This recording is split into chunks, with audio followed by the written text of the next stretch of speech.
Hello, hello. I'm kind of like not in the best mood, but I thought that playing Ace Attorney would like cheer me up a bit, so Ace Attorney.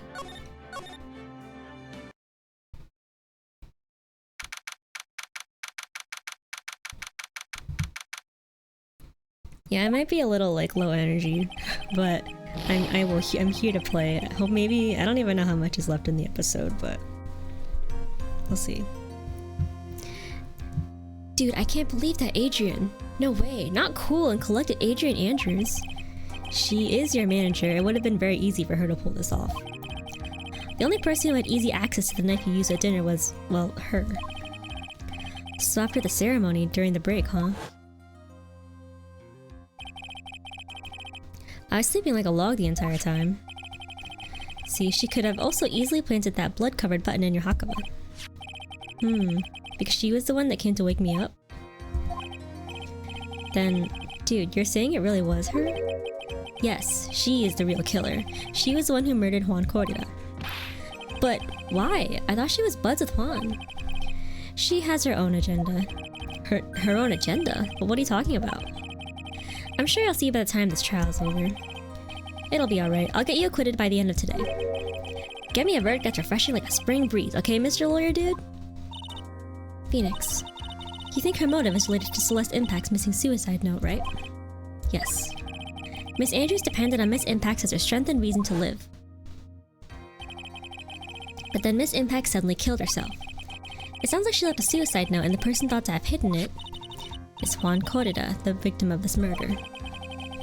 And that's why I think that Miss Andrews got close to Mr. Correa. Ought to get the suicide note back. That sounds plausible. But one thing bothers me. What? Who was it that first told us about their relationship? Better stated, Miss Andrews' dependency issues with regards to Miss Impact's.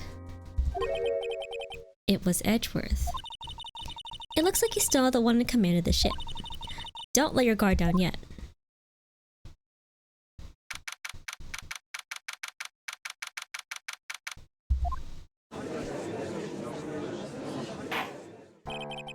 Court will now reconvene. Now then, Mr. Edgeworth. Oh, whoops.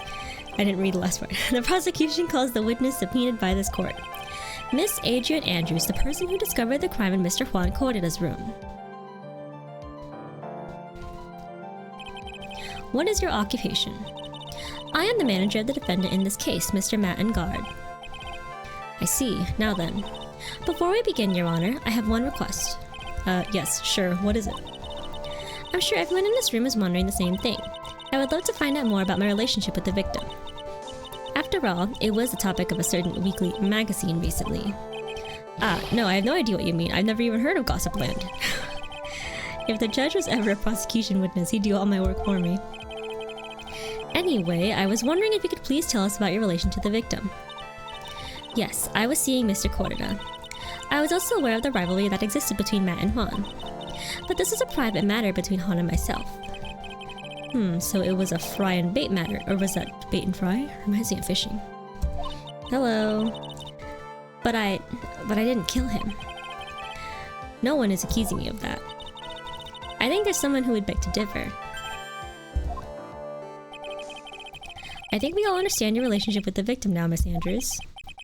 Very well then. Witness, please testify to the court about what happened when you discovered the murder that had taken place.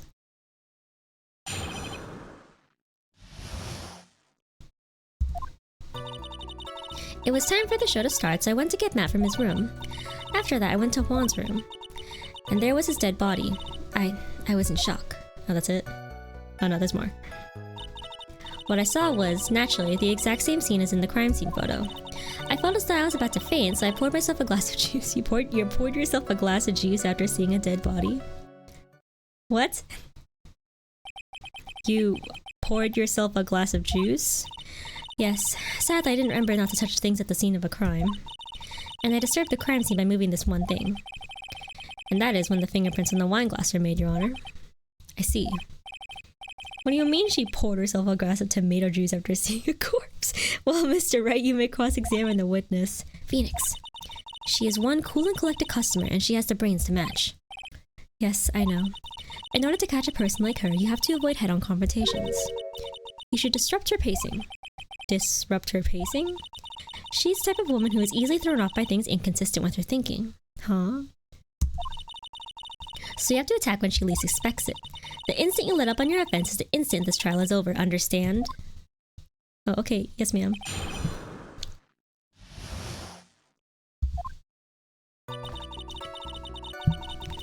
Okay, do I press? And what was Mr. Ungard doing at the time? He was taking a nap. He was worn out from his mini performance as a nickel samurai during the ceremony. Mr. Ungard did say he was taking a nap. And I guess you could say it could not have been taken out of his room, yes? Excuse me? It? What are you... Right, I thought years of school would have taught you how to construct a sentence. If you can't make a sensible sentence with a subject, then I'll make one for you. Watch. Did you, Miss Andrews, remove Mr. Ungard's knife from his room? No. Subject, verb, object, right. Did you skip basic grammar? The witness may continue. Damn, got destroyed. Okay. And why did you do that? As a friendly gesture, Juan was to make an appearance with the other heroes. So the show is supposed to be a show of friendship, huh? Press further. Is that the only reason? I beg your pardon? What are you implying? You had a certain goal in mind when you started to get close to him, correct? So perhaps you had a more personal matter to discuss with the victim. Sorry, but I didn't have any such intentions in mind at that time. I can't get her to talk without a strong piece of evidence, I guess. Maybe continue now. Witness, what did you see when you got to his room? Hold it! Okay. You were in shock? What? Was I not supposed to be? Miss Andrews is a very calculating person, and despite how close they were, I doubt she had romantic feelings for Mr. Cortana. Anyone randomly stumbling upon a dead body would be in shock, and you can't seriously expect that a young beauty like her would not be shocked. Somehow, I don't think beauty has anything to do with being shocked or not. Yeah, everybody loves to comment on her beauty. I see. Okay. This is the photo you're referring to, correct? Yes, the one with the knife lodged in his chest. And the guitar case is like this too. Yes, it was open and empty, of course. And then, what did you do next, witness? The juice. Juice? Yes, there was a bottle of tomato juice on the table, so I helped myself. But you didn't drink any of it, did you? Huh? There were no lip marks left on this wine glass to suggest that anyone drank from it. I wasn't feeling terribly great, so I set the glass down without drinking it. That's sus as hell. Miss Andrews, I would like to confirm with you one more time. When you discovered the dead body of Juan Cortana, you were in great shock. And that's when you poured yourself the glass of juice, correct? And what of it? My mind really was a complete blank at the time. Your mind was a complete blank? I didn't think that was possible for you. Aren't you rude today? I was so dazed that I made one careless mistake. That one thing. What one thing? Never mind. It's no big deal. What was she starting to say just now? Press further. Smack. Okay. Miss Andrews, I'm convinced that as you said, you made a mistake at the scene of the crime.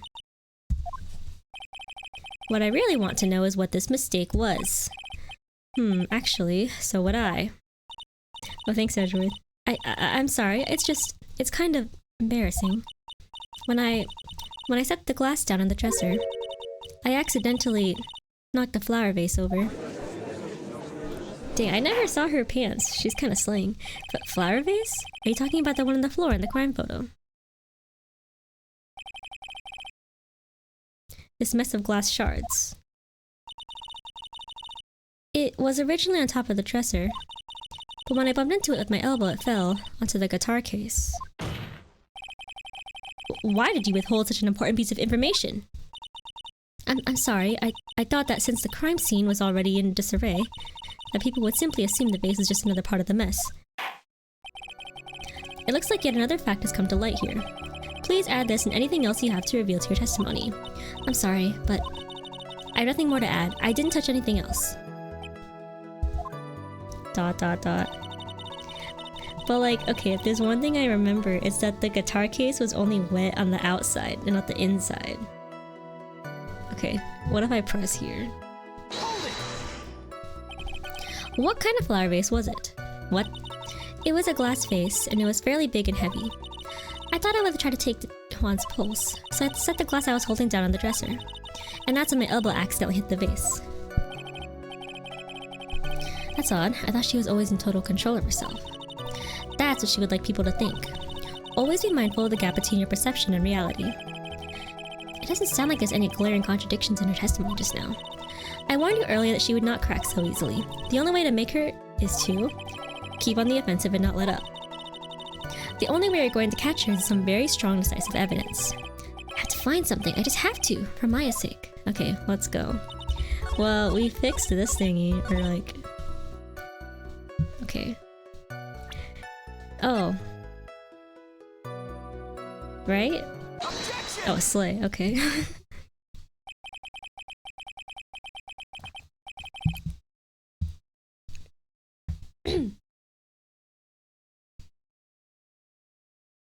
You testify that you knocked a flower vase over. Is this correct? Yes. And are you sure it fell onto the guitar case? Is there some problem with what I said? It's not some problem, it's a major problem. It's true that the top of the guitar case is wet with water. However, that's exactly what is so strange. Miss Andrews, you testify that the vase fell into the guitar case. However, if that was true, the case should have gotten wet on the inside, not the outside. That's very true. Furthermore, there is one other strange thing about this guitar case. And what is that? Let's take another look at the crime scene photo. The remains of the vase are scattered on the floor. And what is wrong with that? Oh my god. Connect the dots, man. If the guitar case was open when the vase fell, the glass shards should be inside, not outside the case. What is your point, Wright? That the case is closed at the time the vase was knocked over. Is that all? No. Think back to what Miss Andrews testified to. She said that other than the vase, she didn't touch anything else. Yes, that's right. She did implicitly say she didn't touch the guitar case. But this whole matter with the guitar case is a dead end. The bright red guitar was found at the studio. It has no bearing on this case at all. That may very well be, however. The empty guitar case does seem to have no relation to this case, doesn't it? It seems that there is no deeper meaning to the guitar case. Well, Mr. Wright, do you think we need to hear more details about the guitar case? Huh? Oh, okay. Let's see.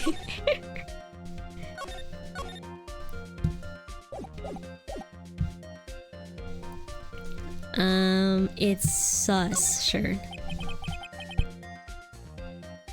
The empty guitar case. I believe this is a crucial piece of the puzzle. I can't believe anyone would reach for straws like this, but it is you. I can't believe I'm doing this either. Yeah, I'm sorry, I don't know what I'm doing. Alright, I'll follow along for now. Miss Andrews, please testify to the court about the guitar case. Yes, Your Honor.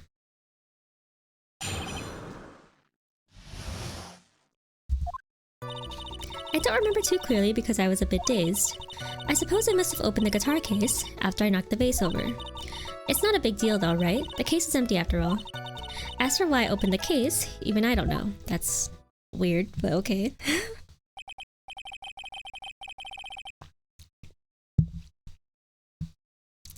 It looks like this really wasn't a very important point. This wastefulness is such a familiar feeling by now that it's almost comforting. Anyway, I'll just go ahead and start the cross-examination. Using anyway to change the topic. A convenient escape for a weak man. Damn, okay. Okay, Edgeworth. Didn't expect to get so attacked today. Anyways. During your testimony just now, did you remember those events clearly in your mind? Well, you see. Are you sure you are the one who opened the guitar case? She's She's waiting for someone to tell her she should answer or not. Sounds like her dependent side is taking over. Well, Miss Andrews? Yes, it was me. Suppose. So, you opened the guitar case then? Yes, well, maybe. Why did you open the guitar case? Huh? She's cracking. Mr. Corrida's dead body was right there in front of you, wasn't it? I would think that the first thing you would do is call for help, not open a guitar case. As the witness has said multiple times when she found the dead body, she was dazed. Maybe I was curious to know if the bright red guitar was alright or not. I thought maybe the criminal took it. Why would she care about the bright red guitar? But getting back on topic...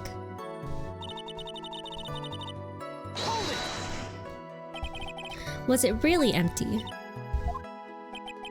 I was just wondering if maybe when you opened the case, the guitar was still inside. How long have you been a lawyer, Mr. Wright? Have a little professionalism. The bright red guitar was found at the studio. These trials would be over in half the time if you would just pay attention. Yes, pay more attention, Mr. Wright. Sorry. Getting attacked. Was that because you were shocked and dazed at discovering the victim's body? Yes, that's probably it. Probably. I'm not going to get anywhere if I continue pressing her like this. The only way to make her talk is with evidence. I guess I should give it a try. Come on, Phoenix. We can't afford to let up on her now. I wasn't planning on letting up, but... she's at her weakest now, so this is our chance. Yeah, we had a weapon to hit her with. I'm sure a weapon is hiding somewhere in the court record, waiting to be found. Yes, Mia. Okay, I don't know. Let me think about it first. I don't think I have anything, though.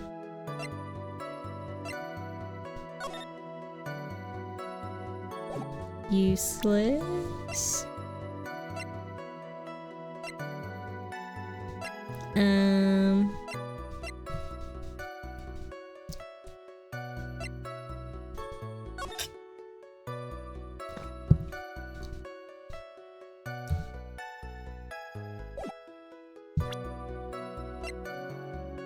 Mia told me not to let up, though.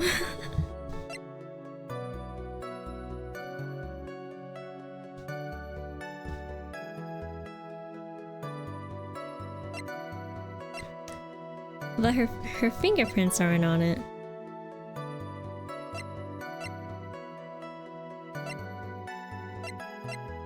Maybe? Pause? I'm gonna save. I'm like scared after all the times I fucked up before. Objection! Okay. There is no way you were the one who opened the guitar case. Why would you say that? It's elementary, my dear. Because the only fingerprints in this guitar case are those of the victim. Ah! What is it, Miss Andrews? You shouldn't assume that I must have left prints just because I touched the case. What do you mean? What if I were to tell you that I was wearing gloves at the time? Gloves? Why would you be wearing gloves at the time? It was the night of the award ceremony, so of course I dressed up for the occasion. Didn't you just say that you put down the wine glass? The events are not adding up. Yes, now I remember. I'm almost sure I was wearing a pair of thin gloves. I see. Well, Mr. Wright, it seems the witness was wearing gloves at the scene of the crime. That's strange. You were wearing gloves? Isn't that a little strange? Why is that strange? Do you have something that would prove I was not wearing gloves at the time? This thingy? I have your proof right here, this wine glass. The wine glass? You left your fingerprints very clearly on this wine glass. Ah! Even if you took your gloves off when you poured yourself this glass of juice, wouldn't you think it was just a little strange that you put your gloves back on just to open the guitar case? Ah! Oh. The glasses. She had another pair. Order! Order! Order! Looks like you hit the nail on the head this time. What do you mean? I believe that guitar case plays a very important role here, but it's just an empty case. I wonder if it really was empty though. But the guitar, the bright red guitar, was at the studio. Phoenix, drop all of your presumptions. What was in the guitar case was not the bright red guitar. You don't mean it was a bright white guitar? Wait, that's not right either. Is there something going on outside? I don't think the mic picks it up, but there's like a noise going on outside.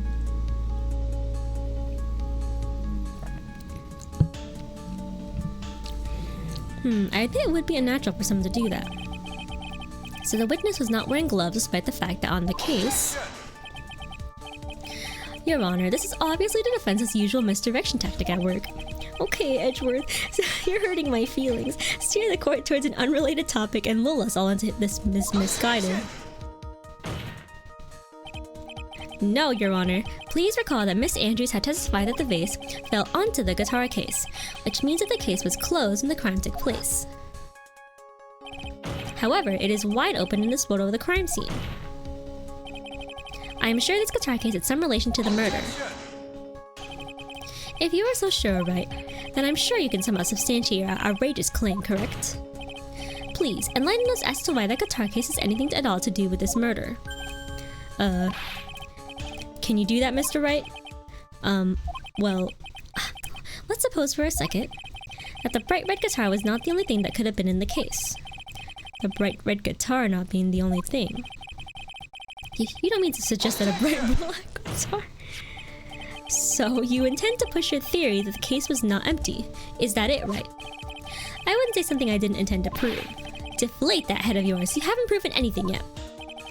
Now then, let's have it. What was inside this case at the time of the murder? Oh shit. Oh fuck. Okay, what?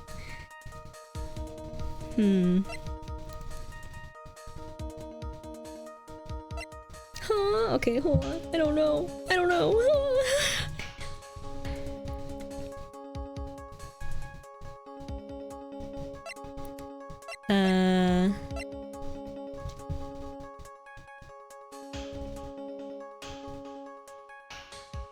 Well, she didn't open it. It was only Juan that did, so it's gotta be something that Juan had. And then the old lady is what stole the camera.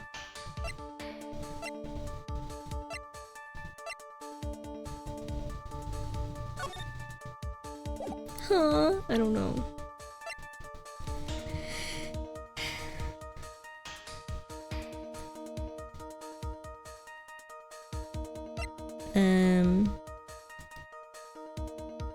Not that. Not that. Not that. What? I'm blanking. Not the tomato juice.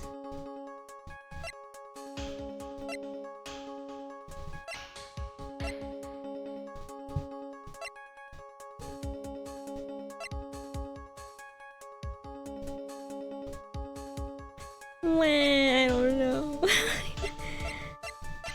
The brain cells aren't functioning right now.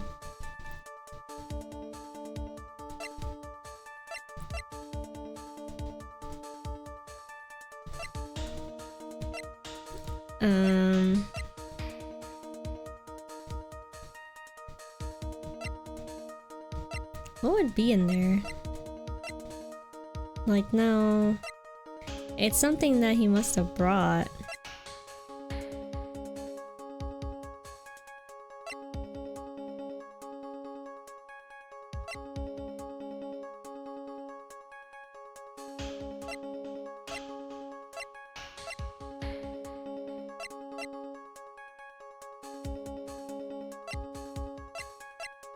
I don't know. Okay, sorry. Okay, I'm sorry. Oh, hi, hello.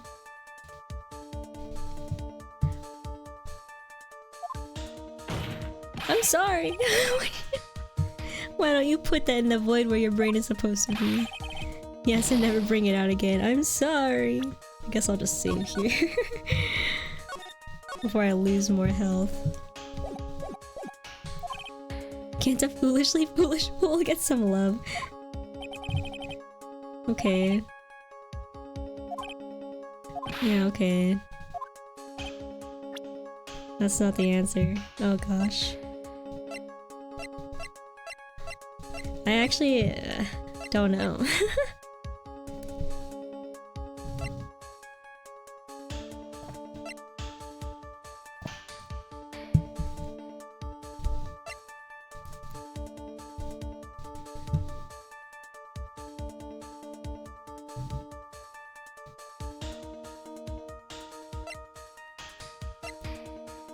Wait, who gave that? Whatever, I don't even remember. I was like, well, who gave that to Wright? I don't remember.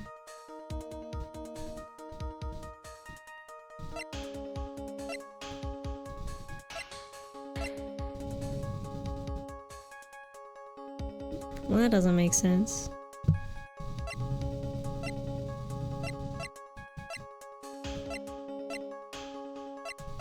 Okay, I guess I'll just pick anything and everything.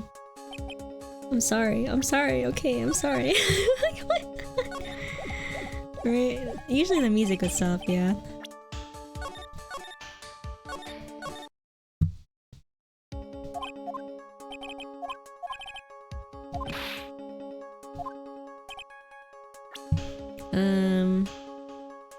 I'm tired. Okay. I don't think I can think right now, so we're just gonna have to guess.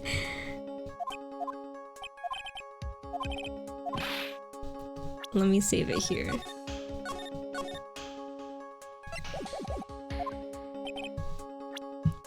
What have I not?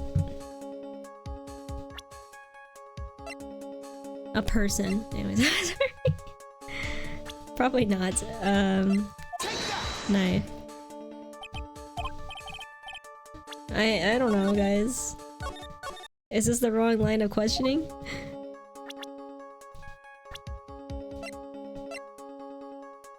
Did I pick this already? This is embarrassing. I've hit a dead end. I was doing so well.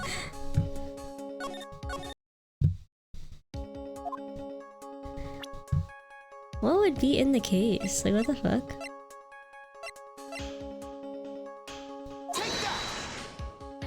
Tomato juice. Okay, listen, we'll get through this part and then everything will be okay.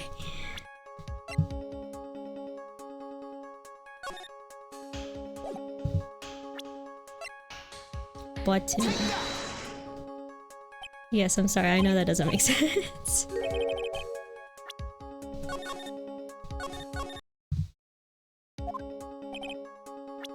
Okay.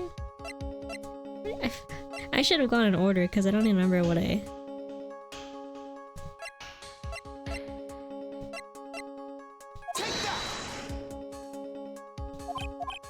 Well, now I'm like doubtful that any of these are the right answer.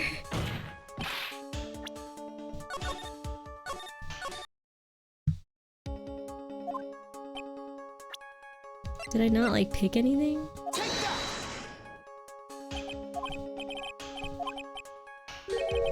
Okay.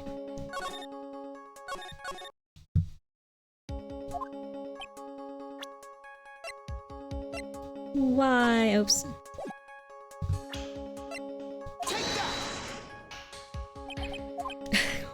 Did I not pick everything already? Am I stupid?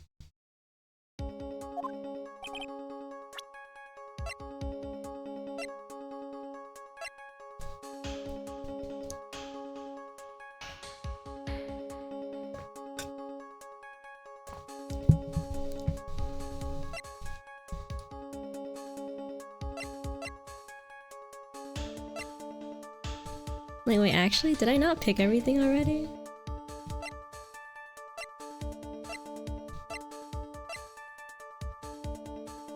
Like, it's not that, not that, not that, not that, not that, not that. Definitely not that. Not that, not that. Huh?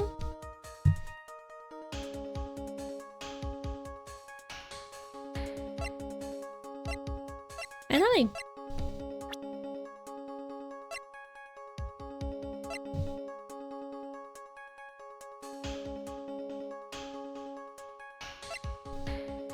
do you think she can fit in the guitar case? Oh, I'm sorry.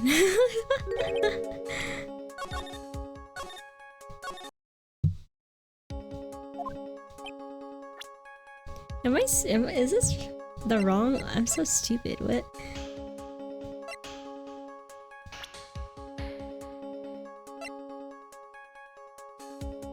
Hold on, I can't do this anymore. Let me just. I need to take a second. I get a pass today because I'm tired and sad. Okay. Ace Attorney. Ace Attorney. What is this called? I don't know what this is called. Which one? What game is this? I forgot. Investigation. What trilogy? Did I not just like pick all the options? Oh, Justice for All. Okay. That's what it's called. Justice for All. Case 4. And I'm in the trial, but I don't know which part. Hold on. I need to know which part I'm at. Wait, what? Wait, what? Give me a second. Wait, what? Wait, I just picked up by accident because I was trying to figure out. I just wanted to go to the save screen. Oh, okay. I guess I didn't need the walkthrough. Never mind. Oh my god. Wait, that's crazy. Okay. I'll accept that. Yeah, sure. Hold on. Oh my god, my internet's not working all of a sudden. That's funny. I was like about to look up the walkthrough and then I just randomly picked the correct answer. This is a photograph. Yeah, so what is important is what is in that picture, Your Honor. In this picture? It doesn't take a genius to see what I mean. What I am proposing is... Inside the guitar case was the Nickel Samurai, the hero's very own costume. What? That was the answer? Mr. Wright, explain yourself. Right, are you saying that the way to open the guitar case is to take out a costume? What insane point would there be to doing something like that? That insane point would be to wear the costume, of course. Miss Andrews put it on to hide her identity so she could make her escape. After all, you couldn't let anyone see you leave, could you, Miss Andrews? I refuse to accept your theory. Do you have anything to support such a preposterous idea? Just inside the door was an investigative photographer who was starving for a big scoop. And in the end, she managed to get this shot, correct? You mean this photo?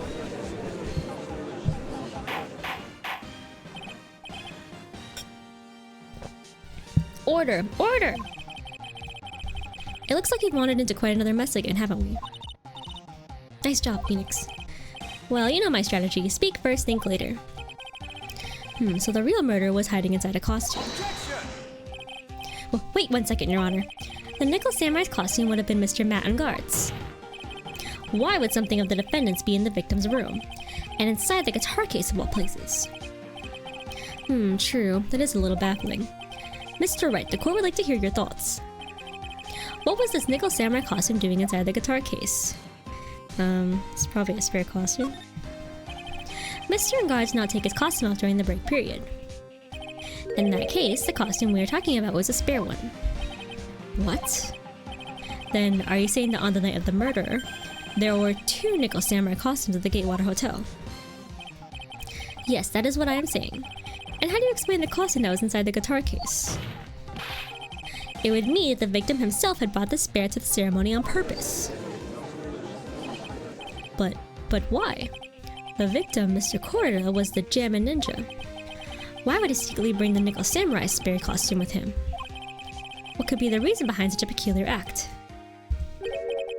And therein lies the sticking point. What are you mumbling to yourself about now? Have you just been rambling all this time without any sense of inner monologue? Huh? No, I just... Mr. Wright, please explain yourself. Why do you think the victim had the Nickel Samurai spare costume? Phoenix, are you sure you could explain this one? Think carefully before you answer. And then answer with gusto. I believe in you. Excuse me? Excuse me? Alright, this is what I think. The reason the victim brought the Nickel Samurai Spirit costume to the hotel was he was going to pose as him. I don't know. What is this? On the night of the murder, after the stage show... Hold on.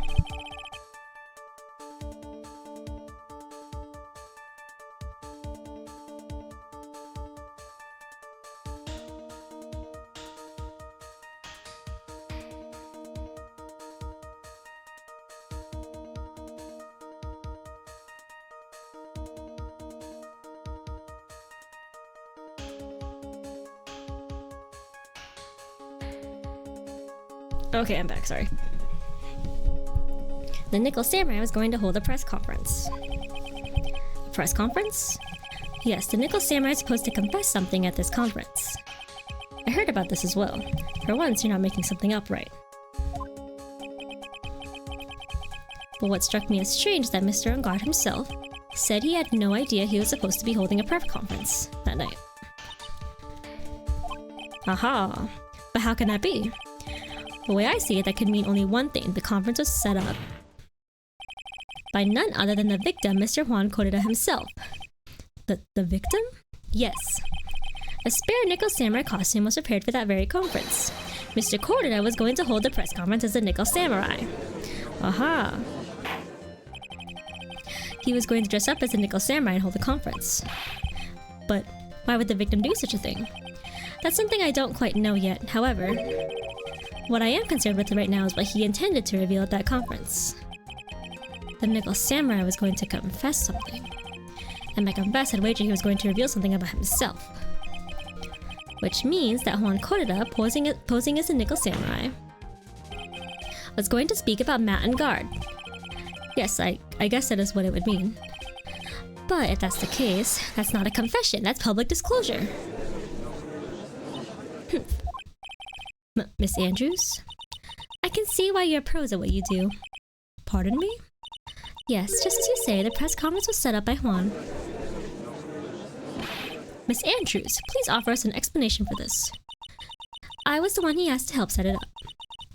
And the person who prepared the second costume for him, that was also me. You? Juan had bet everything on the Jammin' Ninja this year. And if he lost the Grand Prix, he was going to make sure Matt was going down with him. That's what he thought anyway. He was going to ruin him, huh? It looked like somehow Juan had in his hands a secret so powerful that it would destroy Matt's acting career had it been revealed. What? Crazy.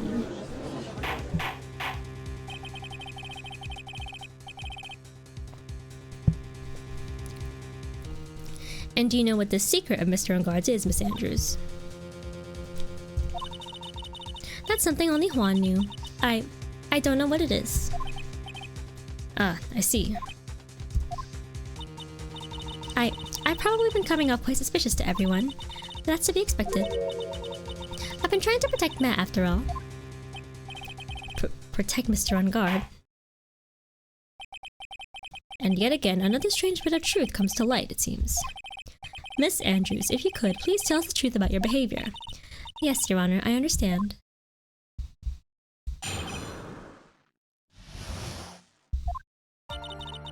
From the moment I saw the crime scene, I had a feeling that Matt was the murderer. Matt had to kill Juan no matter what, and he didn't have an alibi for what he was doing at the time of the murder. My thoughts were confirmed by the evidence, of course, the button and the knife. But I am Matt's manager, so I felt that I had to protect him. Uh-huh, okay, sure. This does account for everything. Well, I am the logical type. We're finally seeing her true self. She is more nervous than a scared rabbit. If the defense can find no fault with this testimony, I am ready to make a ruling. Please keep that in mind as you cross-examine Mr. Wright. Looks like somehow everything has swung to the opposite end of the scale again. That just means I have to put my weight into this and turn her logic upside down. Okay.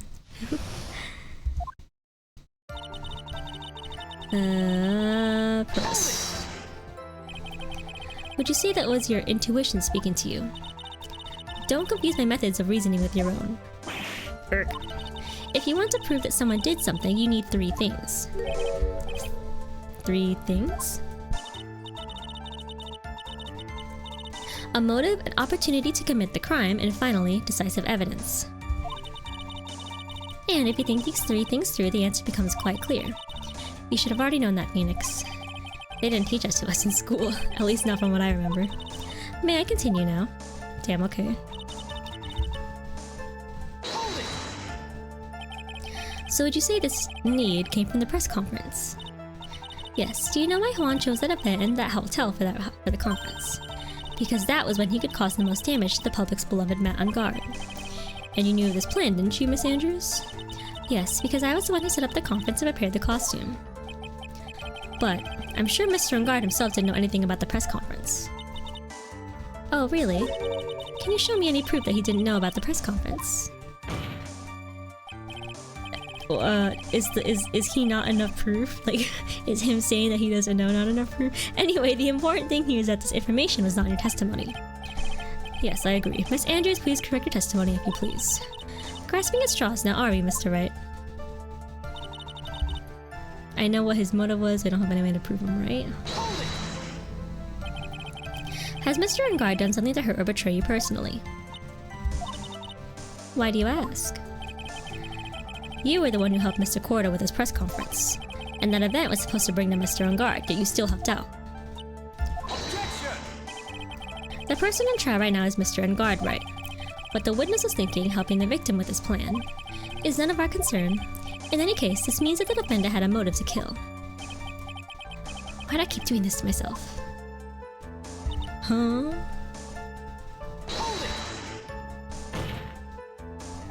But didn't you already testify earlier that Mr. Ungard was taking a nap in his room? Are you telling me now that that too was a lie so you could cover for Mr. Ungard? I'm not telling you anything of the sort. When I went to get him for the show, he honestly was sleeping. However, as to whether he was sleeping the entire time, that I cannot say. I was too busy setting up the stage at the time. I keep trying, but I can find no flaws with what Miss Andrews has said. I can't say the same for some people here in this courtroom, however. Damn. The judge is glaring straight at Mia. He's glaring at you, smart guy. My thoughts are confirmed by the bed. Okay. You can hardly call the knife decisive evidence. The fingerprints of the knife could very well be a clever camouflage. Then, what about the button? The button? It's clear from the crime scene that the victim and his murderer fought. And during the fight, the killer ripped the button from the gentleman in his costume. You're talking about this button, correct? That button was found in the pleats of Matt's hakama, isn't that correct? I would think that makes very decisive evidence. Looks like you were outfoxed again, Mr. Wright. Anyway, a knife doesn't prove a thing. Please fix your testimony. I can't stand the sight of a man who can't gracefully accept his defeat. Damn. Thank goodness Mia can still look at me. With an icy stare, yes. Girl can read my mind. I miss Angie's read for Miss Wright say, please add this information to your testimony. Torn off of Juan during his fight with Matt. Okay. Okay, there's two alterations to the testimony. And how do you know that? When the ends of the threads on the button and the costume are matched up, they are found to fit together perfectly. Or so I heard. I've heard that before too. Why would Miss Andrews know about this case down to such a fine detail? Don't look at me like that, just because I'm prepared and you are not. And I thought I had her this time for sure. If there's anything to trip her up on, it has to be here, but where and what? Okay, is that my hint? What you really did was stab the guy in the back, didn't you? And at the worst possible time. Who's to say she really stabbed the guy in the back, as he put it? This witness could have disclosed things about Mr. Ungard at any time. Why then would she wait until there was a large audience before doing so? It's the same reason why Mr. Corda planned such an elaborate conference.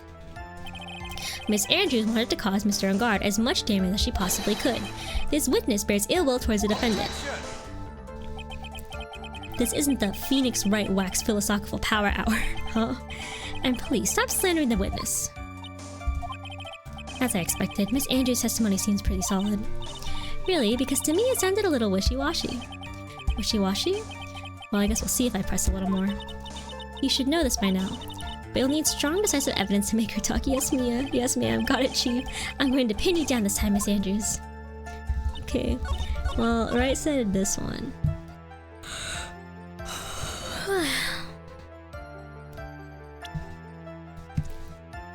Let me think. I have to think. Okay.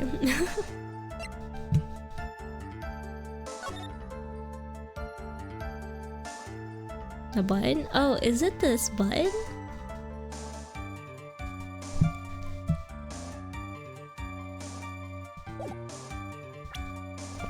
For some reason I imagined a smaller button.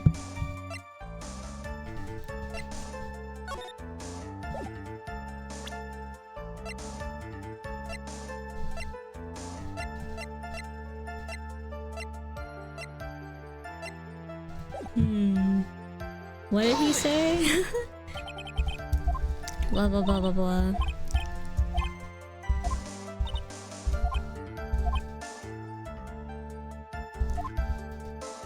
It has to be there? Does it have to be there?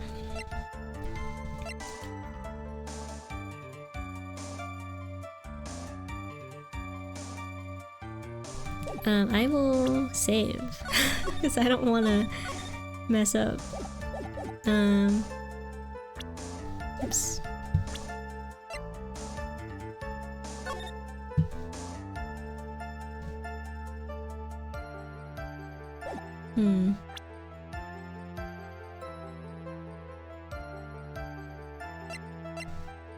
I don't know what's relevant. Just present the picture? Whoops. Maybe it's the picture of the button. Objection! Nope. I'm sorry. I'm sorry.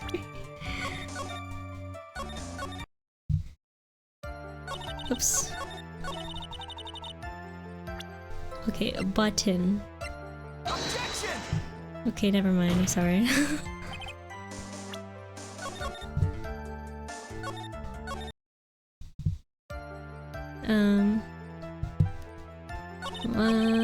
Whoops, no.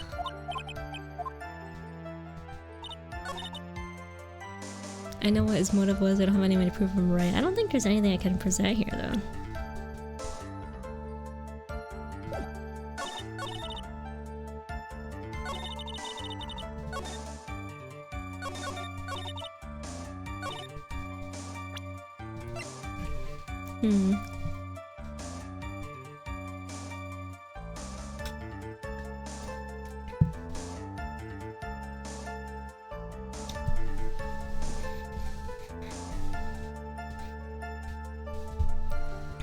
What can I even, like, present? Objection!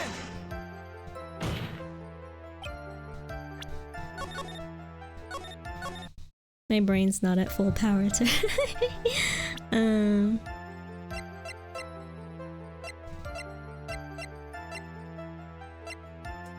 wonder if I'm being baited.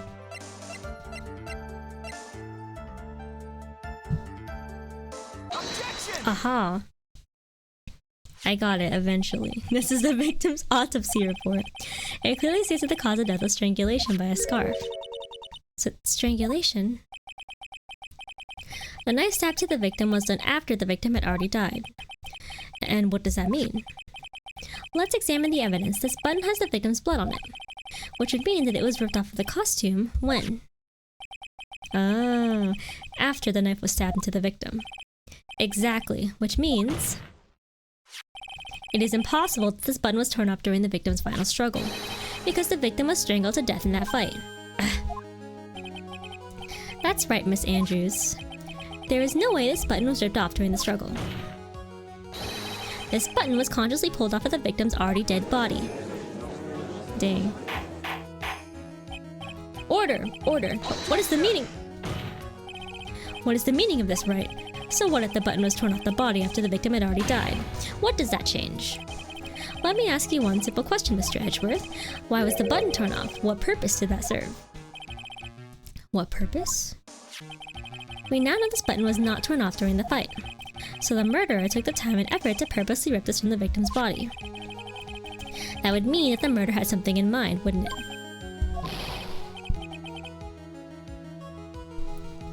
Mr. Wright, what does this mean? Does this mean you know what the murderer wanted to do with the button? What was it? To pin the crime on Unguard.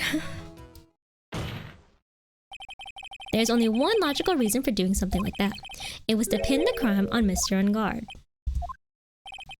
There is no way anyone would put a bloody button in their own pants.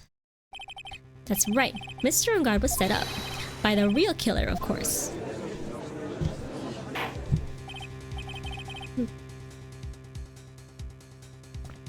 And the real murder is... Oh well, Mr. Wright, who in the world is the real killer then? This isn't like a... Give me a second.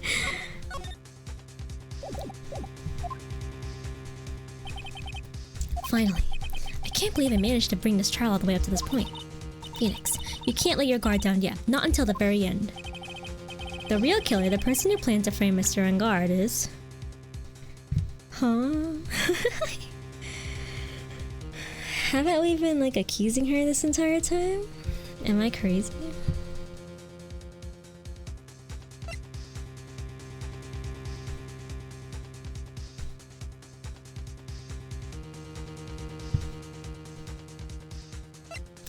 Is it wrong? Miss Adrian Andrews, I choose you. You are Mr. Corda's killer. What? I choose you. Order, Mr. Wright. This is a very grave matter. Do you have any evidence to support your charge? Any evidence? All of the evidence points to Miss Andrews. How preposterous! You can't stick any of that on me. I can't, can I? Would you care to test me? Then what about this knife? The knife was used to stab the victim after he had already been strangled to death. It was used to throw suspicion on onto Mr. Ungard, naturally. A knife covered in the defendant's fingerprints could only be taken from his room. And the only one who had dinner with him and knew which knife to take was you. Then, what about the button that was found in Matt's Hakama? This button was removed from the victim's body after he had already died. The only people who could have done so were the person who found his body or the killer. However, if Mr. Ungard was the real killer, there is no way he would have put such incriminating evidence in his own Hakama. She just has more glasses. The only person who could have put this button into Mr. Ungard's Hakama is the person who went to wake him from his nap, which is you yet again, Miss Andrews. I see. What about the empty guitar case? That is also another piece of evidence that incriminates Miss Andrews. That costume was used to hide the real killer's identity as they fled the crime scene. Now, who could have known that there was just such a costume inside the guitar case? It could only have been the person who prepared the costume for the victim. And that person is you, Miss Adrian Andrews. No, But Miss Andrews' fingerprints are nowhere to be found in the guitar case, and that it was you who proved that she was not wearing gloves at the time. That's right. That's because she did not intend on leaving any prints. If anyone had found out that she had touched the case, they would have asked her why. So to avoid leaving any prints, she used a towel or something else to open it. But the glass of tomato juice is a different story. Miss Andrews purposely left her fingerprints on the glass to show that yes, indeed, she was the classic day's discoverer of a dead body. And to top it all off, there was this photo. A photo of the killer as they exited the scene of the crime. No reasonable person on Earth can believe this nickel samurai is Mr. Ungard. He would be much too sure of his own costume if it was him. Oh. Speaking of how tall people are, Miss Andrews, you're also kind of short in stature, are you not? Please stop. Well, how about it, Miss Andrews? I've got her this time. Miss Andrews? I refuse to testify. What was that? There's a law. It says I can't be forced to testify about something if it can incriminate me. Oh? Well, yes.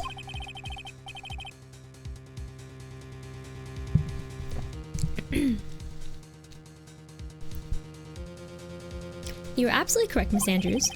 The law does provide us with a way to avoid self-incrimination by allowing a witness to not testify if the testimony can cause damage to themselves. What? Pleading the fifth is not something most people would think to do on the spot. Actually, thinking back to yesterday in Mr. Ungard's room... Adrian Andrews. Yes? think hard about what we discussed. Understood. Alright. Huh? That's it. That's when Francisca planted this idea into her head.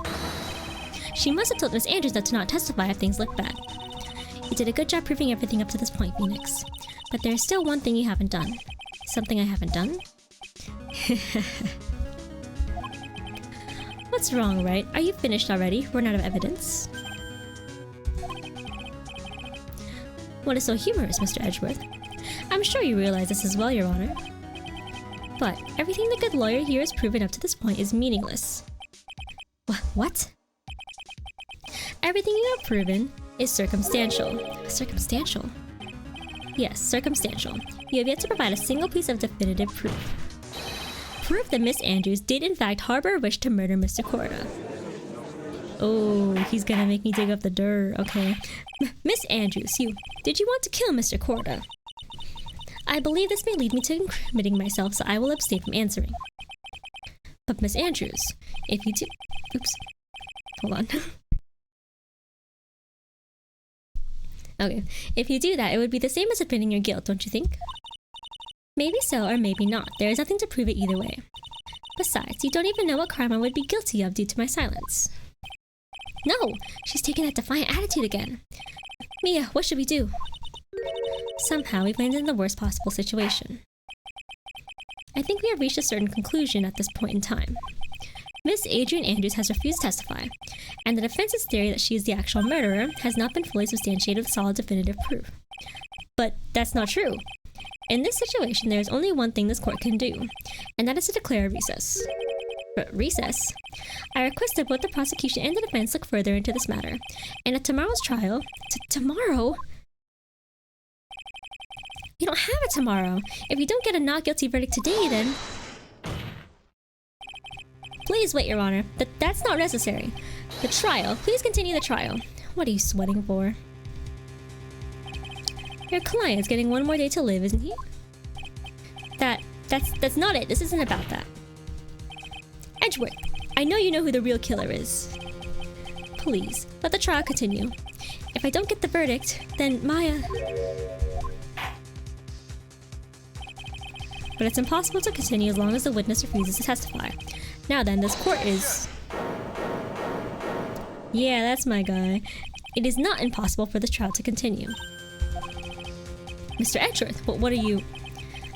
It's true, Miss Andrews holds the right against self-incrimination. However, if the topic of conversation were something unrelated to whatever she may be guilty of, then she has no right to withhold testimony. Yes, that is very true, but... Actually, there is one little thing that I'm curious about. Miss Andrews. When you found the victim's dead body, you poured yourself a glass of juice. Yes. And I can't help but think about how unnatural that is. Usually when one finds a body, they are shaken up, not stirring a glass of juice. That's my favorite white boy. My favorite white boy. So my actions were unusual, but I've already... Before you speak, I want to state that if you have a reason behind your actions, I would like you to testify to that effect. Testify? Your Honor, I'd like to request that the witness testify again as to what happened when she first discovered the victim's body. What if we find out in this testimony should in no way implicate the witness? Aha. That's my guy. That's my favorite white boy. I don't know what it is about Edgewood today, but I can't get a good read off of him. Is he friend or foe? He's friend. I just don't know. The court acknowledges the prosecution's request. Miss Andrews, if you please. Damn, that's a long trial. That glass of juice, I didn't really pour it for myself. I was surprised when I walked into the room and saw it in that messy state. And Juan, he was sitting slumped over and tired looking in the corner. When I saw him sitting like that, the thought that he was dead didn't cross my mind. To be honest, I thought he had just fainted or something. So I went to pour him some juice. When I realized that he was dead, that's when I knocked the flower vase over. Oh yeah, definitely more than friends. More than friend. So you poured that glass of juice for the victim. Why didn't you say so in your earlier testimony? I didn't think I needed to include something so trivial. Phoenix, please be careful here. If you can't find anything wrong with this testimony, then there's nothing left. I know. Edgeworth, what the heck is going on in that brain of yours? Now then, Mr. Wright, you can begin your cross-examination. Okay.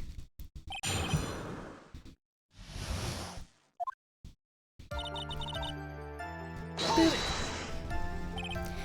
But there wasn't anyone else in the room, right? Of course not. Then who did you pour it for? Mr. Wright, there is a rhyme and reason for everything. Can you wait just a little longer for it to be revealed to you? In other words, Wright, be quiet and listen. Oh, okay. Precisely. I couldn't have said it better myself. Getting bullied. Okay. Hold it. So it was a mess? Are you sure it wasn't messy because of your fight with Mr. Corridor? I understand your frustrations at not being able to prove your theory. However, before you go accusing people of crimes, go find yourself some evidence. And then what did you see next, witness? And Juan, he was sitting slumped over and tired looking in the corner. Oh, wait, I read this already. Slumped over? Yes, he was just sitting there with his head tilted forward, eyes closed. He really looked like he was sleeping. Is it just me or did that sound right there sound a little odd? Okay, I'll keep that in mind. Then what did cross your mind? I thought maybe he had smashed everything up in anger because he lost the Grand Prix. And then felt tired after his rampage, so he decided to take a nap. Anyways, that's what I thought. I see, so you didn't think he was dead at all.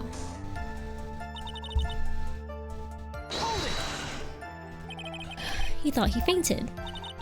I thought he was asleep at first, but then the room was in such a messy state. I thought maybe he had gotten into a fight with someone. And that's when he went to pour the glass of juice.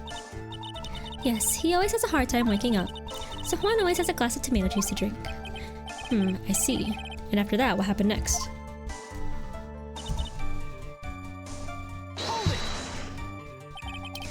And how did you come to realize that he was, in fact, dead? I shook him over and over, but I never got a response. That sounds so ridiculous. Cause like, in theory, you should. Cause like, he was stabbed in the chest, so I set the glass down on the dresser and had to take his pulse. I was shocked and staggered backward. I knocked the flower vase over, so that's what happened. Yes. This is what it all comes down to, huh? This is the absolute end for both sides, and Adrian is letting her guard down. Phoenix, now is our best chance yet to kill the prosecution's case. Isn't that a bit harsh? Miss Andrews, will you tell us the truth this time? Okay. I don't know. Well, he said it sounded weird or something, right? Looked like he was sleeping.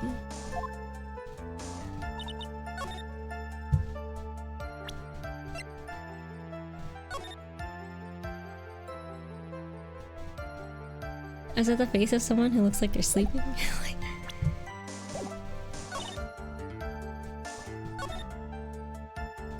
Huh? Okay. I don't know.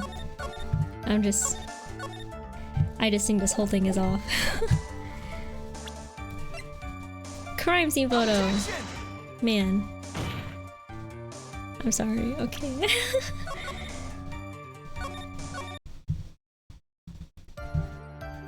Is it really this one? Slumped over.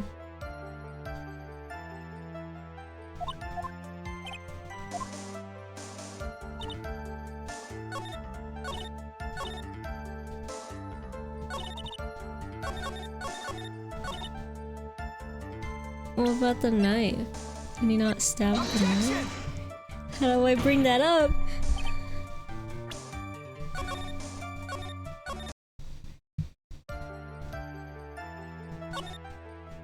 What about this one?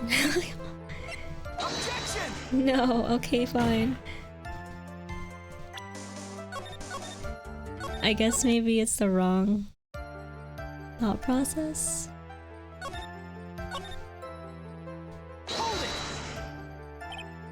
Slumped over, he was just sitting there with his head tilted forward, eyes closed.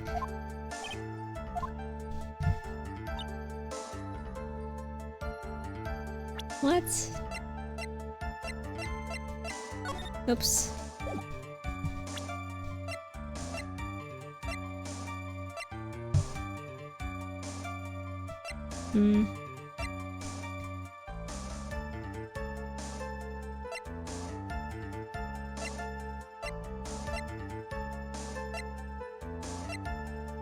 Huh, okay. I don't get it. Objection! Oh, okay, here it is. So you honestly didn't think he was dead when you found him? No, not at all. Even though this is what you saw when you discovered the body. Ah! What is the meaning of this? Isn't it obvious, Your Honor? There is a knife sticking straight out of Mr. Corrida's chest. Yeah, that's what I was trying to get at. Anyone who saw this scene would have immediately thought that he was a dead man. That's... well, you see... I doubt a single person in the world would mistake this for someone who fainted, and then so nonchalantly go pour something to drink. Your point is, Miss Andrews, your testimony just now, it was all one giant lie. Ah! And your lie has proven one thing very clearly, that you are the real killer. Oh. No! Thanks, Edgeworth. It looks like the defense has somehow brought the ugly truth to light. The defendant, Mr. Matt Guard, is not guilty after all. But that's impossible. You're wrong. Miss Andrews, try to have some composure. It wasn't me. It wasn't me, I tell you. It was Matt, I swear it. He's the one who killed Juan. But you were the one who refused to testify. And your reason for not doing so was that you might end up incriminating yourself. That's because... Miss Andrews, I will give you one last chance. What exactly are you hiding that may incriminate you? I refuse to testify. That doesn't look good, huh? And there is no need for this court to continue any further. Mr. Mattengard's innocence has clearly been demonstrated. Is it over? Have we found the truth at last? What's wrong, Phoenix? Usually the real killer confesses his or her guilt. And now that I think about it, this is the first time someone hasn't. Now then, I would like to hand down my verdict for Mr. Mattengard. Objection! Oh. Edgeworth, no, Your Honor. The prosecution feels that it would be premature to pass down a verdict at this time. What? Edgeworth, no. The reason is quite simple. This witness has yet to speak the absolute real truth. Oh? The absolute real truth. What are you... Witness, don't you understand yet? Huh? I don't know who planted this silly idea in your head, but as long as you protect yourself through your silence, Mattengard will go free, and in his place, you will become the guilty party. Does Matt actually have like a secret? That's a lie. I don't believe you. What? I was told if I spoke, then it would be all over, and Matt would never be declared guilty. What in the world is she talking about? Has she lost it? I can't speak about it. I'm too scared. It's Francisca calling Karma. Huh? Don't you remember, Phoenix? Miss Andrews lives by gripping tightly onto the words of another. Because she doesn't have the strength to believe in herself. Then right now, Miss Andrews is... Yesterday, she was tossed a lifesaver by Miss Von Karma. Don't say a word, no matter what happens. If you do, Mattengard will be acquitted. And Miss Andrews undying believes in those words right now and is clinging on to them. Then what should we do? This is the first time I've ever come across anything like this. But Miss Andrews has to be the killer, right? All I have to do now is get her not guilty. That is my only priority. It wasn't me. I'm begging you. Please, believe me. I didn't kill Juan. Help. Please, someone help me. Mr. Wright. Yes, Your Honor? The court can't continue on like this. Therefore, I'd like to hear what you intend to do. What I intend to do? What am I supposed to do? What am I supposed to say? Right. I suggest you think very carefully about this. Think about what this witness did and what she did not do. And think about who is the real mastermind behind this crime. Mastermind. Who's the real mastermind? Isn't that obvious? There's no one else it could be except the woman crying over there, right? Well, now I'm not sure. Come now, what will you do? What kind of man are you, Mr. Phoenix Wright? Well... It sounds like Matt's not innocent of something, so... Can I have my not guilty verdict? What about Maya? Force Andrews to testify? I have to win a complete acquittal today. There's no way around that. But I can't bring myself to do it like this. Not when she's making a face like that. Miss Andrews, I would like to know what you were really hiding. Mr. Wright, are you sure you know what you're doing? Oh boy. Sure, Mr. Guy would get an acquittal, but in his place you would be found guilty. Is this how you really want this trial to end? But be quiet. How dare you? You're trying to trick me. That's enough. I commend you for trying, Mr. Edgeworth. However, it's clear that the defense's theory is the truth. You're wrong.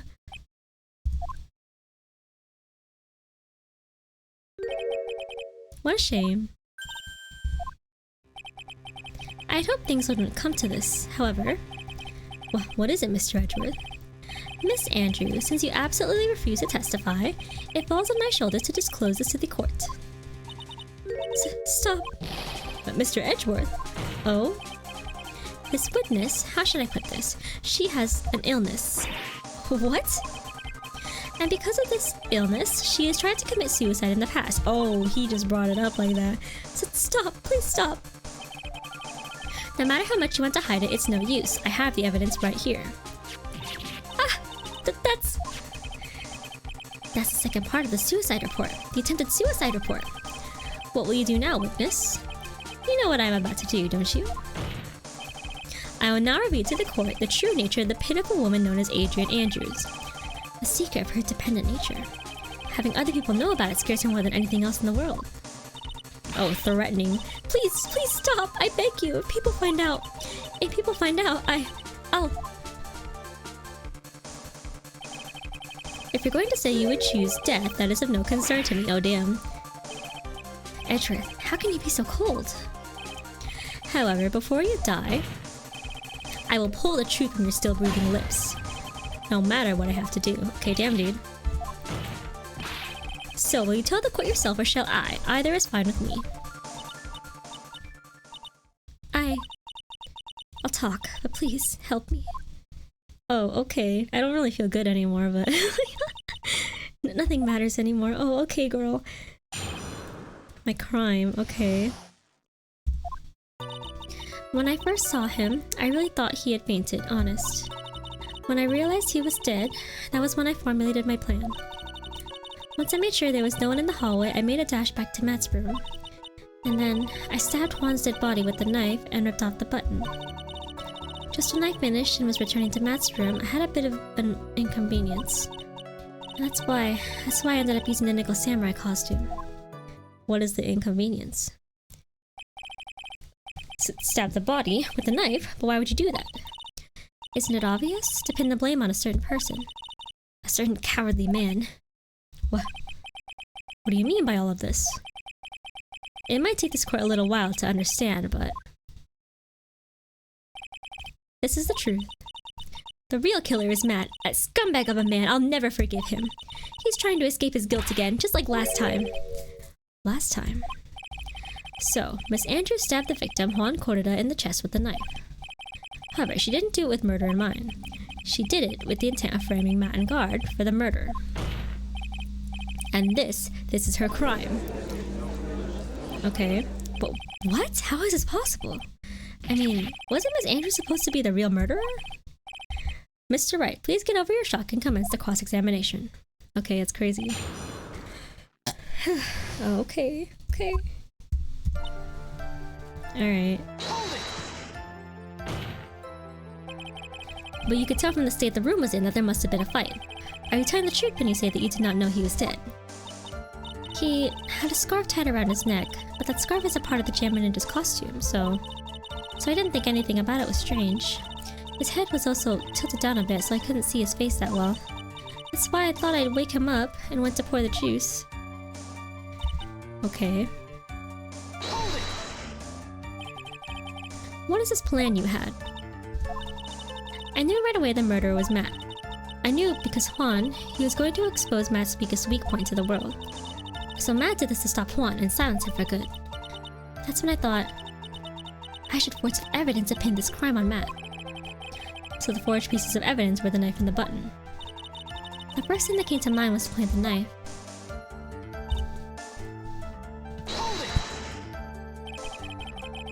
That was so you could get the knife, correct? The knife Matt used at dinner had his fingerprints all over it. I thought if I used that, then the police would certainly turn their eyes towards him. Matt was napping with his costume on at the time. I slipped in, took the knife, and returned to the scene of the crime. And then, I stabbed Juan's dead body with the knife and ripped off the button. Just when I finished and was turning to Matt's room, I had a- wait, hold on. Ugh. Distracted. So you were the one to stab the victim with that knife. It gives me goosebumps to think about it now. What a horrible thing I did. But at the time, I couldn't control my own body. It moved on its own. Then, when I stabbed Juan's dead body, I suddenly realized something. If I used the button somehow, I could make Matt look even more suspect. So I thought to rip one of the buttons off and then plant it in Mr. Engar's hakama. Yes, that's what I had planned to do. But things never go that smoothly, do they? Okay. Inconvenience. An inconvenience. There was a woman with a camera at the ready, loitering in the hallway. I'm worried about my spikes, it was a lot of... There was also a woman with a ray gun at the ready, pacing back and forth. That's Miss Oldag for you.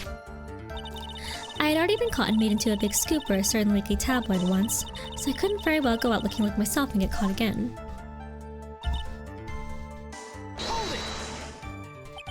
You were the one who prepared that costume, weren't you? Yes. I took it from Global Studios. I also put it into Juan's guitar case day before the award ceremony. You did this in preparation for the press conference, correct? Yes. Juan wanted to wear that costume and hold a press conference in it. He was going to disclose Matt's big secret there. And what is this secret? That, I don't know. Anyway, I thought that if I were to leave Juan's room in the Nickel Samurai costume, then people would think that Matt was the real murderer. I was very careful not to leave any fingerprints when I opened the guitar case. I absolutely did not want anyone to know about the costume. I think we've heard enough. So after that, you went back to Mr. Engar's room and planted the button. Into Matt's hakama? Yes. After that, I folded up the costume I was wearing and put it into a bag. Then I snuck it out of the hotel and got rid of it. But my word, what does all this mean? Mr. Edgeworth, is it? The real criminal is Matt Engard. Yesterday, that woman prosecutor sat me down for a talk. Francesca, huh? She said that I should, under no circumstances, confess to what I had done. That if I just kept quiet, then Matt would be found guilty for sure. I had no choice but to believe in her words. ... What this witness has done is clearly unlawful. However, as long as her testimony stands, we can be certain she is not the real killer. Wait, Your Honor. The defense still...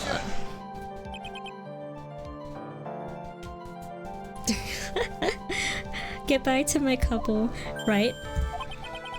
It's pointless. At this point in time, it is not possible to indict Miss Andrews on anything. Yes, exactly. There isn't a single piece of evidence that points to her as the murderer. The cross-examination of this witness is over, and so is today's trial. You couldn't establish that the witness was the culprit. Please let it go, Mr. Wright. No, but...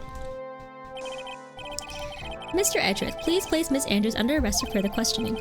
Understood, Your Honor. The prosecution will arrange for her detention immediately. No, Maya. That is all. Court is adjourned for today. And I oop.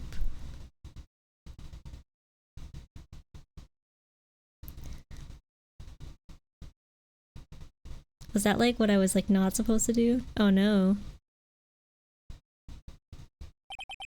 Today's trial. It's over. I didn't win an acquittal. Witness, would you mind if I asked you something? Edgeworth? What is it? Before you leave court today, I wondered if I might look at one thing. The card in your hand. It's had my interest for quite some time now. What exactly is it? Oh, this? Mr. Wright also asked about this. Although I didn't remember at the time you asked me about it, Mr. Wright. I remember just now. I found this in the room on that day. The room? That day? Yes. I found this card when I discovered Juan's body. It was lying there right next to him.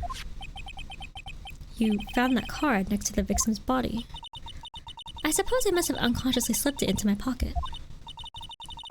But it's not as if this card has any relevance to Juan's murder, right? Yeah, I guess not, but it's still a strange card if you ask me.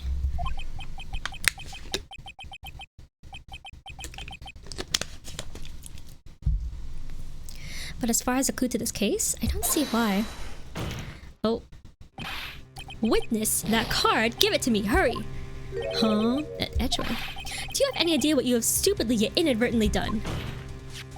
This... I can't believe you hid this from me all this time. I didn't mean to. What is this all about?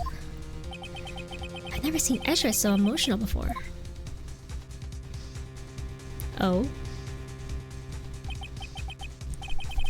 That card, what in the world is it and what does it mean? You know, it kind of reminds me of like... There's like that one world in Super Mario Sunshine with like all the shells and stuff. Oh, to be continued. Oh, okay. Dang, there's... it's longer than I thought, but it's a normal length for an episode. Okay. How much longer? Okay.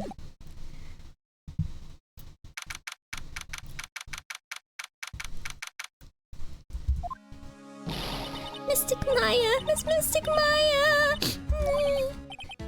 There, Pearls. I can't take it anymore. Okay, but look, it'll be alright. Everything may still work out. The condition was that we had to get a not guilty verdict. And so far, the kidnapper has kept his word and hasn't hurt Maya. And he won't because Mr. Angar hasn't been given a guilty sentence yet. Cheer up, we don't have time to stand around crying. We have to get going. You're right.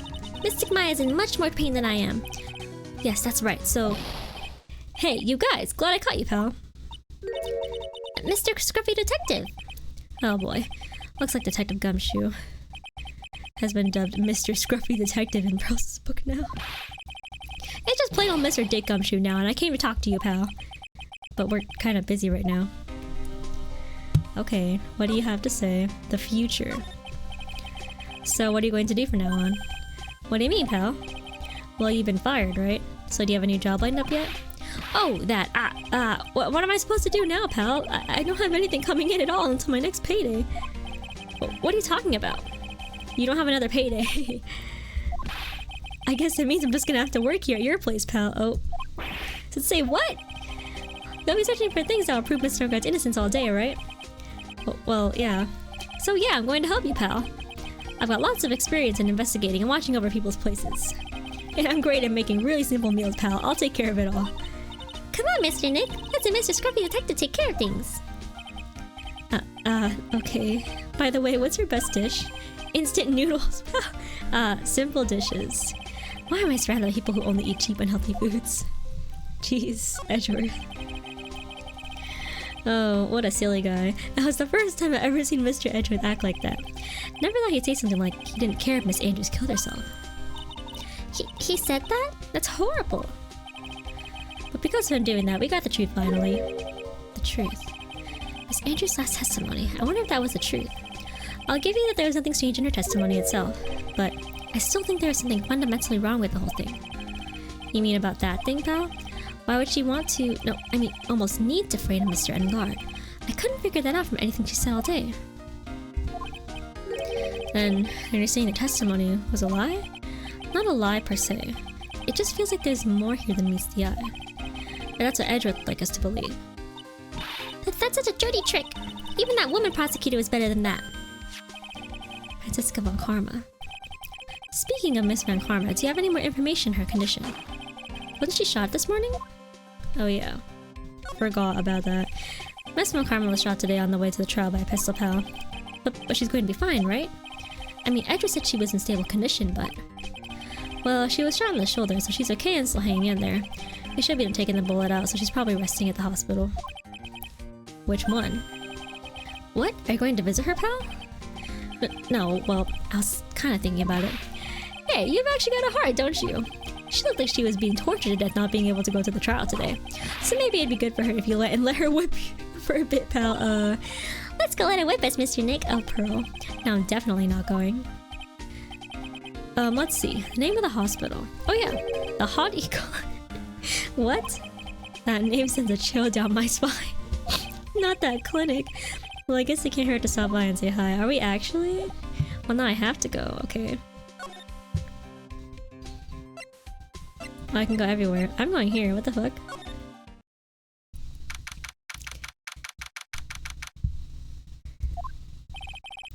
Never thought I'd ever come back to this place. Oh my god. Of course. Yes, are you here to visit a patient? Hi. Wait a second. You're... yes, I'm Director Hottie. Why are you still here? Yes, what is it? Can I help you? You can tell me. Yes. Director Hottie! Oh, it's Edgeworth. Edgeworth. Yes, I'm Director Hottie.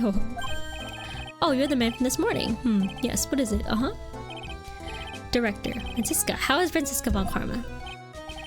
You don't need to worry. Yes, she's in good hands. Because you see, I'm personally taking good care of her. Yes, yes, and that surgery, it went well. You have my gratitude. It looks like Edgeworth doesn't know about this director and his secret.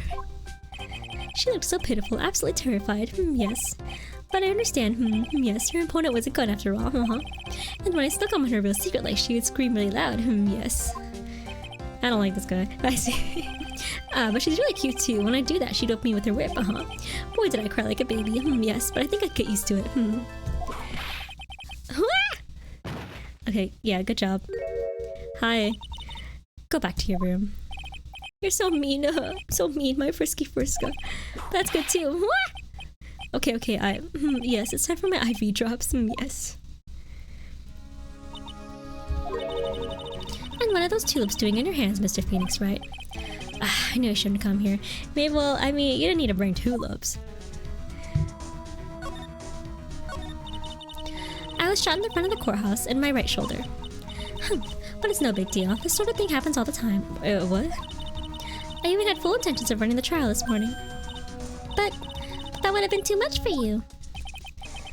There's no need to act tough in front of us, you know.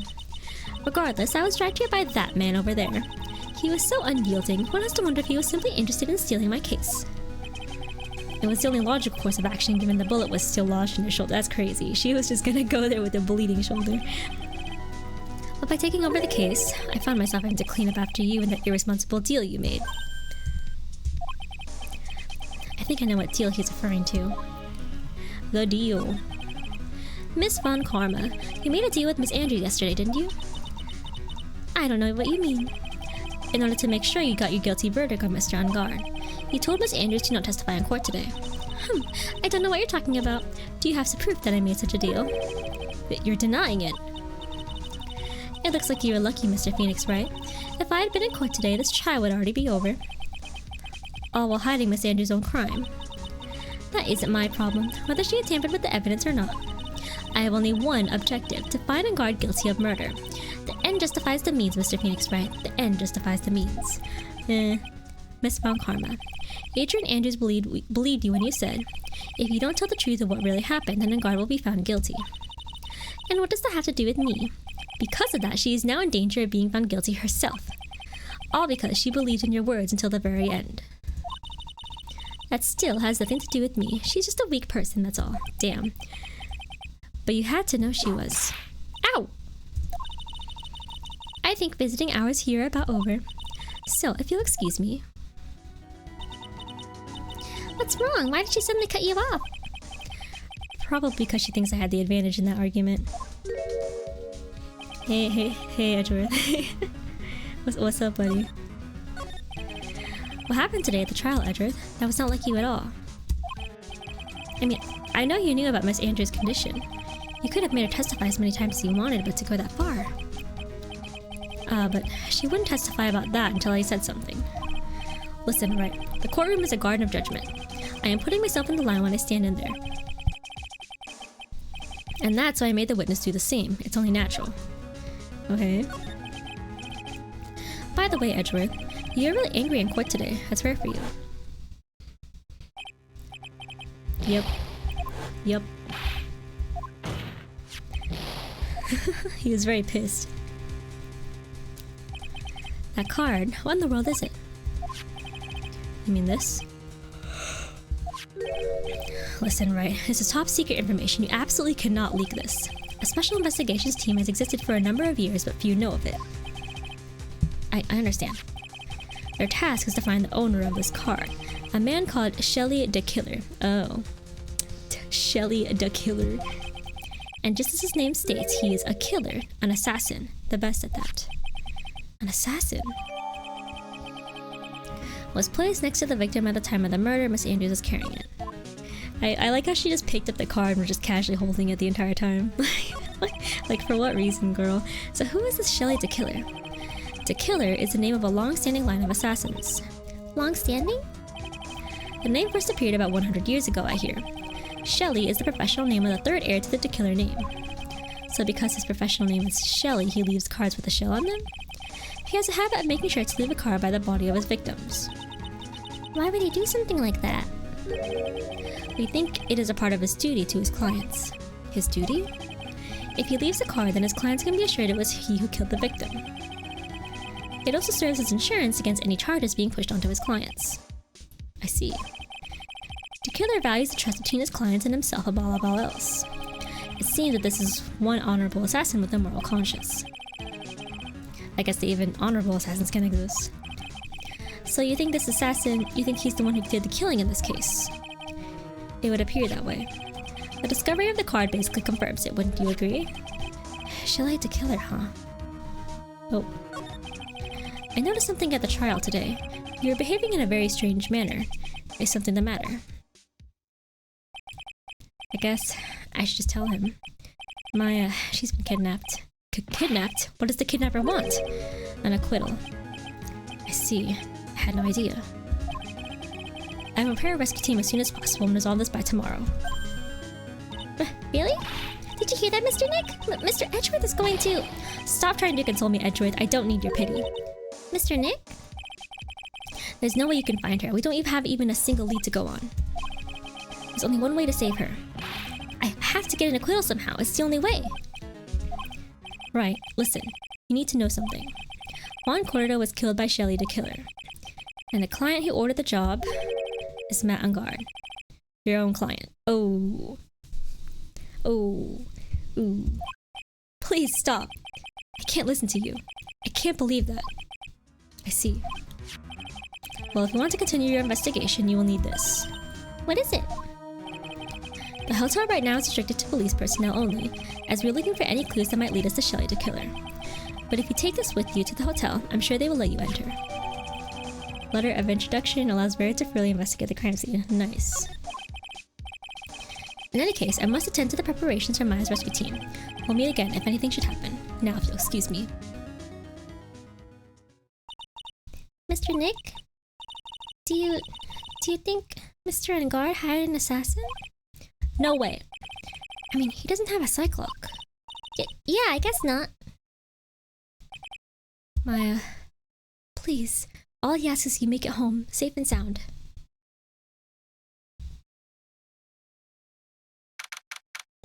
Oh, that was kind of a lot. Okay.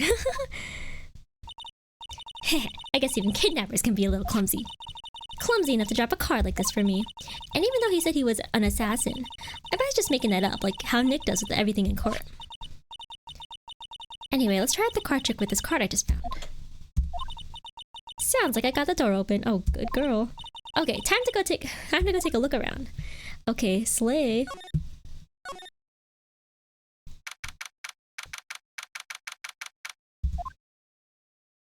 Oh. What is this place? I've got a feeling I'm not in the hotel anymore. Are those videos over there?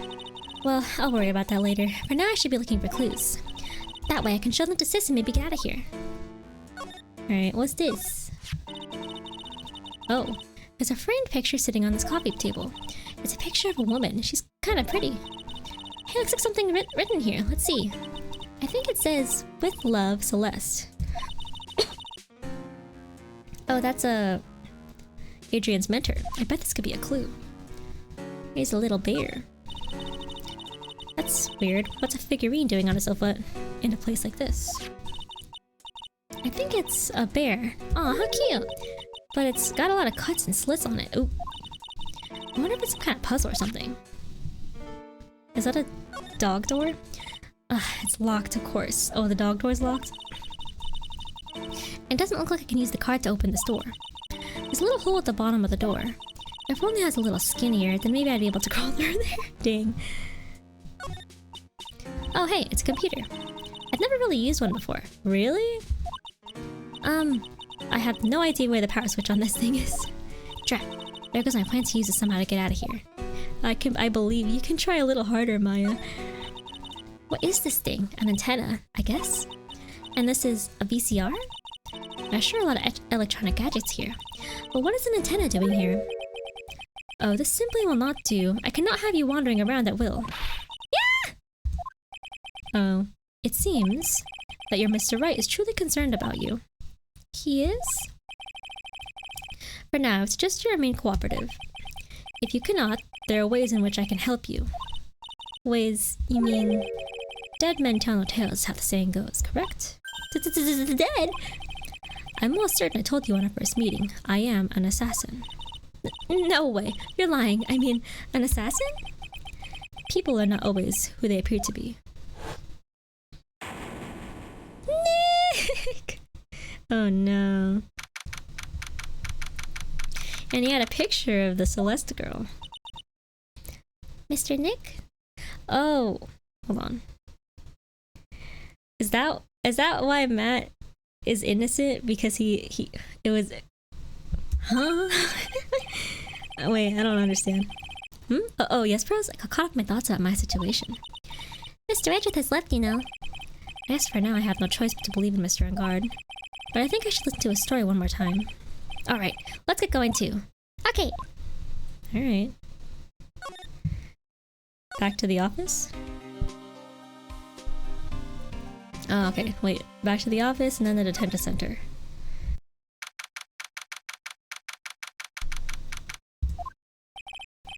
I'm sorry, but visiting hours are over today. Aw. I have too many questions I need to ask. I'm sorry, but I'm Phoenix Wright, a lawyer for one of the... You're Mr. Wright, you say? Oh, yeah, there's a message here for you. A message? It's Matt and Guard. Ah, here you are. What did he write? Is it something really important?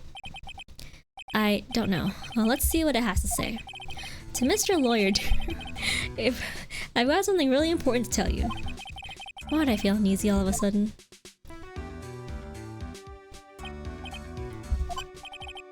Oh, Mr. Wright.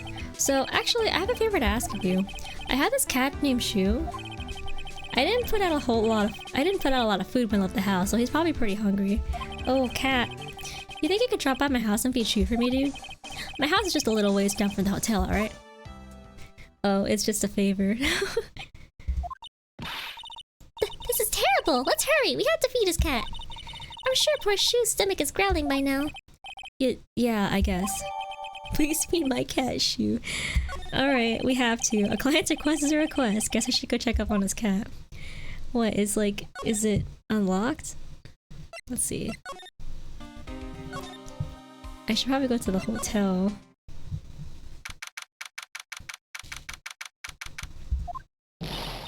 Alright now, Mr. Nick. Let's go look for clues. We have to for Mystic Maya's sake. You shall not pass. Oh. This old bag. Don't devalue my name and turn it into a gas, you spiky-headed pettifogger. Because of you, I've been made to look like the bad guy again. Although I did get a piece of gum from Edgy Boy. Just see What? What?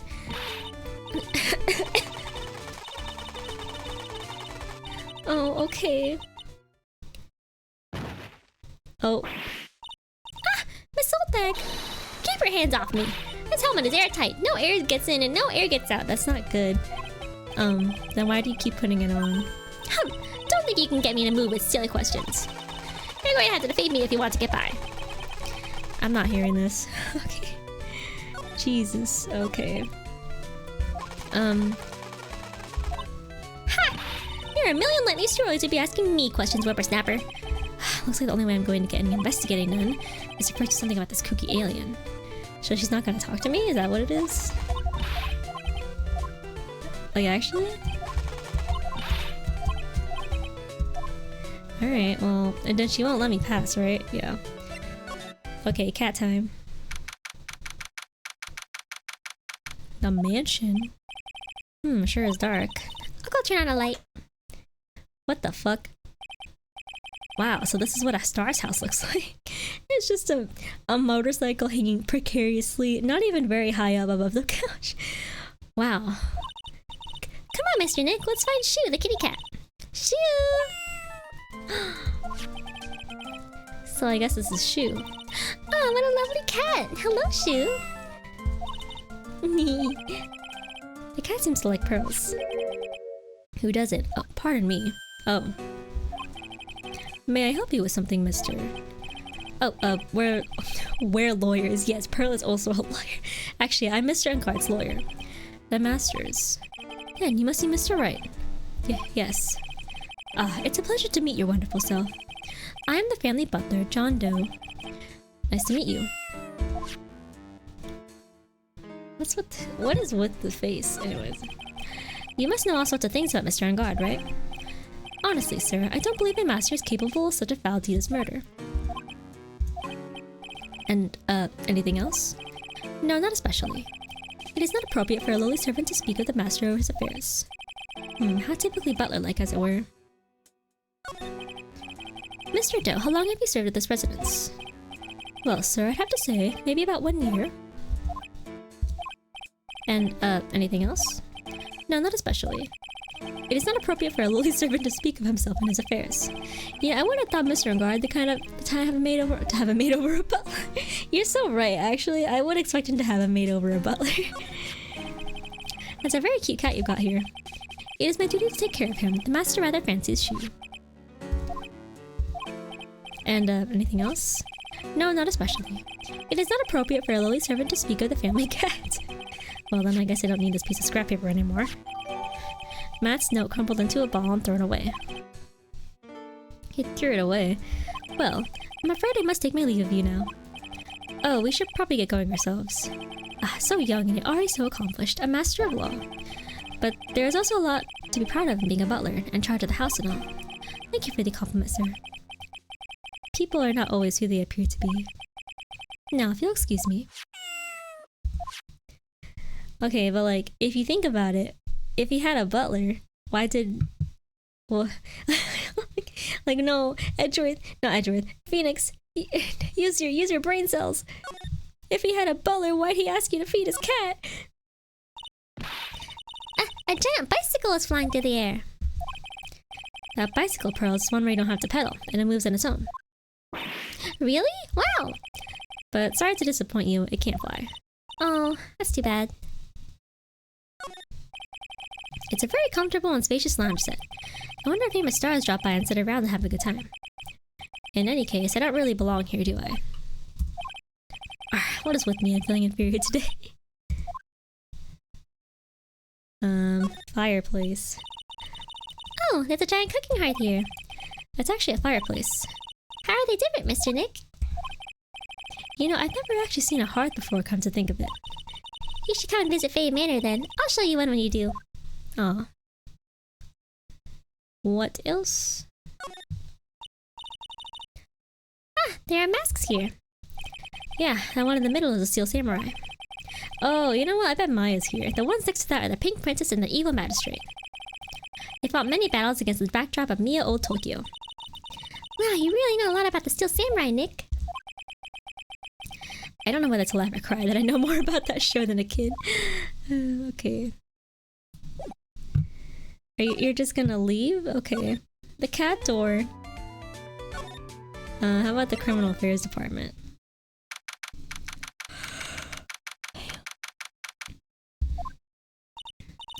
Wow, everybody looks really busy with something or another. They're probably strengthening the evidence for tomorrow's trial. Hey, hurry up with that, will ya? Pass that victims list around. You gotta be kidding, there's over 100 people on here. Mr. Nick, is Mr. Ungard really that big and bad of a criminal? Actually, Pearls, never mind. It sounds like they're working on a different case. Okay, well... yeah, I'm like, he works so hard in the courtroom, but then he's like, why did he ask... He doesn't bother to wonder why he asked him to feed his cat if there was a butler. Okay. Do I have to like present something to her? Do I have anything to present? Probably not. Oh. Maybe I showed her this letter I got from Edgeworth. Miss Oldbag, if you would look at... What? You want me to look at this worthless piece of... Edgy poo. Ugh. Is that her perfume? Pheromone the more I smell. Ugh. Let's see here. Would you please allow this unsophisticated young person to conduct his investigation? Yours truly, Miles Edgeworth.